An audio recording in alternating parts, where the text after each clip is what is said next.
જય માતાજી, જય મા મોગલ. Good morning. કેમ છો બધા? મજામાં દેશો તો આપણે જો વિડીયો ચાલુ કરી દીધો છે અત્યારમાં. તો અત્યારમાં જો બધું કામ આમનામ પડ્યું છે.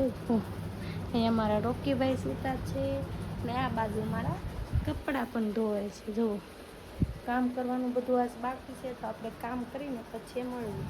પણ નાહી ધોઈને મસ્ત મજાના ફ્રેશ થઈ ગયા છે ને મારા રોકીભાઈ પણ અહીંયા સૂતા છે. જુઓ, એને પણ એટલી નીંદર જ આવે.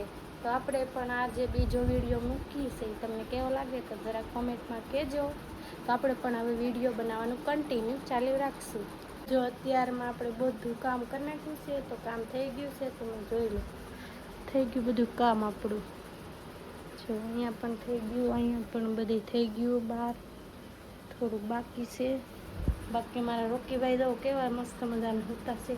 તો તમને હું કપડાં દેખાડીશ કે કાલે હું કપડાં લાવી હતી, તમને બતાવું. આની ચૂની એક આ જોડી તમને કેવા લાગે તો કોમેન્ટમાં કહેજો. તો આપણે રસોઈ બનાવવાનો પણ ટાઈમ થઈ ગયો છે, તો હવે રસોઈ બનાવી નાખી.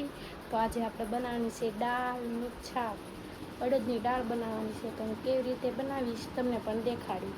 આપણે નેન્સીબેનને સુવડાવી દીધા. અહીંયા નેન્સીબેન પણ સૂતા. અને હવે આપણે ટમેટાનું ને ડુંગળીનું ને એવું બધું કટિંગ કરી નાખીએ, મસાલો તૈયાર કરી નાખીએ. પછી હું તમને દેખાડું કે હું કેવી રીતના દાળ બનાવું. તમારે જોવો હોય તો મારો ફૂલ વિડીયો આખો જોવો પડશે. છેલ્લે હું બતાવીશ કે હું કેવી રીતના દાળ બનાવું છું અડદની. તો આપણે અંદર હવે ડુંગળી નાખી દીધી છે ચડવા માટે, જીરું પણ નાખી દીધું, મરચાં પણ નાખ્યા છે તીખા. હવે આપણો મસાલો ચડી જાય, ડુંગળી પછી એમાં ટમેટા નાખી દેવાના. ડુંગળીને ફૂલ ચડી જવા દેવાનું એટલે મસ્ત મજાની ગ્રેવી આવે થઈ જાય. હવે આપણે ટમેટા પણ એડ કરી દીધા છે આની અંદર. હવે આપણા ઘરના બધા જે મસાલા ઉમેરવાના છે.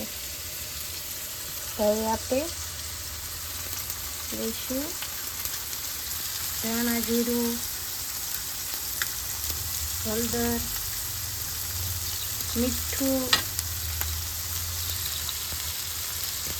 થોડુંક એવું લાલ મરચું ઉમેરીશું થોડું, એટલે એનું કલર બી મસ્ત આવે ને સ્વાદ બી સારો આવે. હવે આને પાકવા દઈશું.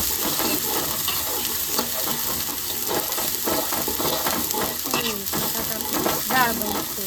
તમારે બધાને ખાવી તો આવી જાજો મારા ઘરે. આવી રીતના કાંઈક આપણી દાળ થાય, ચડી જશે પછી હું તમને દેખાડી. મસ્ત મજાની આપણી દાળ બની જાય પછી દેખાડું તમને. તો જો આપણો રોટલો ને દાળ બનીને કમ્પ્લીટ થઈ ગઈ. એ બની મસ્ત બની છે ને દાળ. તમારે બધાને ખાવી ચાલો દાળ. અમારા આજનો વ્લોગ કેવો લાગ્યો જરાક કોમેન્ટમાં કહેજો. વિડીયો ગમે તો લાઈક કરો, શેર કરો, કમેન્ટ કરવાનું ભૂલતા નહીં. યુટ્યુબમાં સબસ્ક્રાઈબ કરી લેજો. આવતીકાલે મળશું એક બીજા વ્લોગમાં. ત્યાં લગીને બધાને બાય બાય.